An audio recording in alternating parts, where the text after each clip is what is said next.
Hello, everyone. I am absolutely delighted to be here with you and to speak with you at this summit. Now, I often talk about becoming a woman of grace. And to be that woman of grace, we have to get along with people. Wow, imagine that. you know, all of life involves interactions with other people. From a very young child, we hear, just be nice, just get along, just share, don't tattle on each other. We hear all this advice as young children on how to get along. Well, some of the advice has changed over the years, and we've learned a few things, and we still have a lot of things to learn.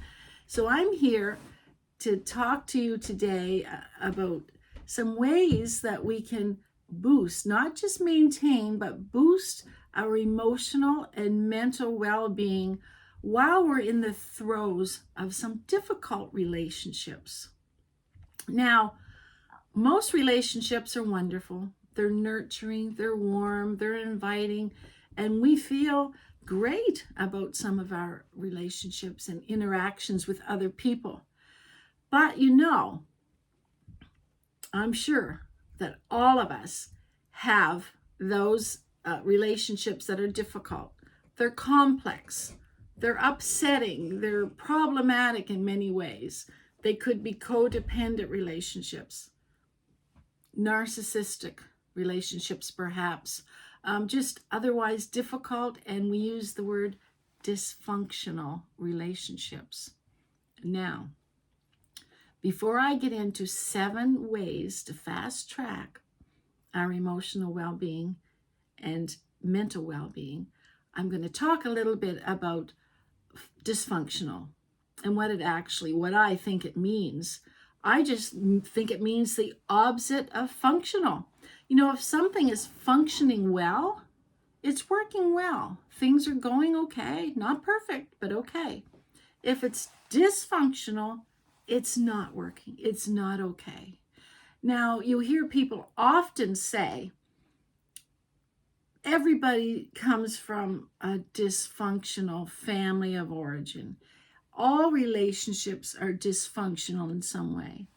And that could be true. But rather, I think that what they mean is that everybody comes from an imperfect family of origin. All relationships are imperfect. And that is absolutely the truth because we are imperfect people. So how could our relationships be perfect? But in a functional relationship, they have skills on how to handle the bumps and the imperfections and the setbacks. But in a dysfunctional relationship or family, they don't really have the skills. The skills are not there to deal with some of the chaos and drama and some of the things that go on that ordinary skills just don't seem to be able to work in some of these situations. So we're going to talk about 7 things to help us in regards to some of these difficulties surrounding in some of our relationships. Number 1, shut down trigger responses as soon as possible. Now, we all know what triggers are. We go somewhere, we see something, see someone, a scent that reminds us. We hear a song on the radio, it takes us back. And most triggers are pleasant, but some triggers help us to respond in a way that is negative. It reminds us of something we would just as soon forget. Well, when those unpleasant triggers come our way, and they will, whether it's something that reminds us of something we're presently going through in a relationship, or it triggers something that happened back then, somewhere in the past in a relationship that we'd rather not remember. So learn to say, that was then. I did the best I could, if we did, and if we didn't, we still need to give ourselves grace and repent and move on. But most times we did the best we could with the information and knowledge we had at the time. So we need to give grace to ourselves and move on. So shut down that as soon as you can, and that'll go a long way. Number 2, Set clear boundaries. Now, we always hear about boundaries. It's been a topic that's been around for quite a while in regards to relationships. But I want to specifically talk about internal boundaries and external boundaries.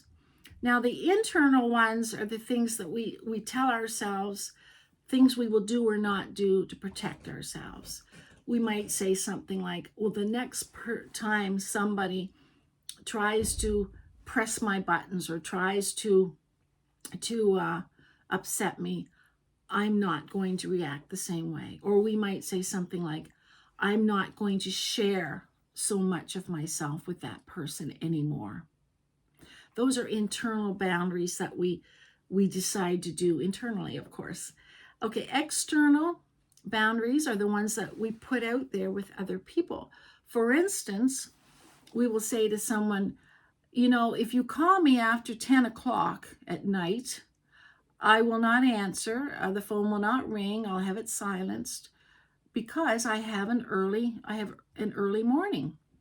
So it's best for you not to call me. So you're putting a boundary so that when that person calls you, you're not answering and you're letting them know that boundary's there. You're not there to answer the phone all hours of the night because you are putting that boundary up. So we need to have internal boundaries and external boundaries. Number 3, protect your peace. That hinges on the last one. You know, it's up to us to protect our peace. It is. We often think that so many things depend on other people, but a lot of things depend on us. And protecting our peace is one of them. Now, I always say to do that, we should always be ready for the unexpected. How do you get ready for the unexpected? Because you don't know when it's going to happen. Exactly.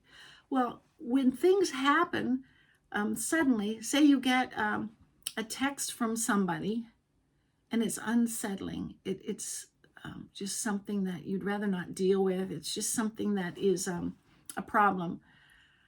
You can plan in advance to not answer right away. Don't text back right away. Chill out. Give yourself some time. So that's one way you can plan in advance for the unexpected. The text is unexpected, but you've already planned what you're going to do or not do when that happens. That's a simple example, but we all can think about things that may or may not happen. So we have to have a plan of action in place. So we're not just reacting, because that's not always, we sometimes regret those reactions. Now, number 4, well, I just want to, before I move to number 4, when I speak about peace, just to say that the Bible says in Romans 12 and 18, be at peace with everyone as much as possible, as much as it depends on you. So when I say protect your peace, when you are peaceful and you protect your peace, it causes you to be able to be at peace with other people. It just does, because they're responsible for their part. You're not. You're only responsible for your part.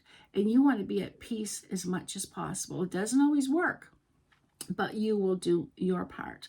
So now we'll get on to number 4. Don't expect others to act or react how you would in a similar situation. You know, sometimes you'll hear people say, and we have said ourselves many times, why does he do that? Or why doesn't she just say this? Or why don't they do such and such? Well, there's a very good reason for that, because they're not us. We would do things a certain way. We would say something differently. We would not do this. We would not go certain places, but other people have a different lens. They see things different than we do. And we have to understand that, because then we're always, wondering and disappointed. And, well, why do they not do this? Or I want to tell you just an example. On a Mother's Day a few years ago, I was whining all Mother's Day, feeling sorry for myself. I was just a pathetic person, I have to tell you. because I didn't hear from any of the three of my children till evening. So all of that day I was saying to my husband, couldn't they just text? Well, it wouldn't hurt them to just give a quick phone call. I mean, did they forget it was Mother's Day? Did they forget I was their mother? I mean, come on. Well, before the day was over, I heard from them and it was all good. But you know, looking at it from their perspective, they're a different generation, they're doing different things in their life. They probably think, well, as long as I call mom before the day's over, I mean, 9:10 p.m. is still Mother's Day, right? See, I was expecting that they would call or text early. And they were thinking, well, as long as we call before the day's over. And that's okay. I'll take a phone call or a text or a visit from them anytime. But that's an example of expecting someone to do something the way you would do it. You might have wished your mother a happy Mother's Day earlier in the day, but they're not you and you're not them. So don't expect, you set yourself up for disappointment when you expect other people to react or act the way you would. Number 5, respect people's choices. What I mean is, relationships come, relationships go. They have their low times and their high times. They ebb and flow, if you will. And the best relationships do that. The best marriages do that. The best sibling relationships do that. They come and go. But when somebody decides they want to ghost you, or they want to hide out, or they don't want to be as close to you as they once were, respect their choice and try not to take it personal, because it may not be about you. It may just be about them and some things going on in their own life. So don't chase people. Don't try to keep things the way they always were, because people change, so therefore so will relationships. Number 7, the last one. You know, the older we get, the more life we have behind us than we have ahead of us. So we're often tempted to look back and think about things that happened. And I just want to say that number 7 is that we should only look back long enough to see how much progress we've made. Yes, we'll have memories, good ones, bad ones, but we shouldn't look back at the bad memories and be tempted to linger there, because that will cause us some distress, some anxiety, some depression. We don't need to go back and revisit things any more than we have to.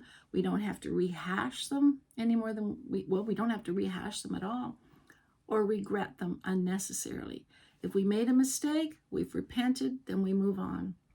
We most times did the best we could with the information and the knowledge we had at the time. So let's not revisit, rehash, or regret unnecessarily. And when we look back, don't linger in the unpleasant places longer than you have to. Just say, look, I was there and I'm here. Isn't God good? Now, to summarize this, I want to tell you a short story before we're done. I worked as a bank teller most of my life, and they're not called bank tellers maybe now. They're customer service reps or whatever. But they were tellers back then. And at the end of the month, the last 3 days, it was pension day, meaning that the oldsters, we called them oldsters, the 65 plus. Well, I'm one of those oldsters now. They would come in for their money. It was either in a check form or in their account. And what I noticed month after month, year after year, was that the older the people were, the more decidedly they were on one side or the other, meaning they were really, really sweet or they were really, really cranky. And there was no in between. The really, really sweet ones, little old ladies and little men, you couldn't upset them no matter what. You just couldn't upset them. They were sweet. They'd leave you a little candy. The cranky ones, you couldn't do anything right. If everything was perfect, they'd find something wrong. And I thought, one group allowed life to make them better. The other group allowed life to make them bitter. And they made that decision. The younger folks were somewhere in between. They hadn't yet decided whether life was going to make them bitter or better. So you might have done all of the above that I mentioned. You may be working on some of them, But I want to say that no matter what happens in life, decide to let the good, bad, the ugly, and the in-between make you better and not bitter. God bless you all. It's been my pleasure to be here. Bye-bye.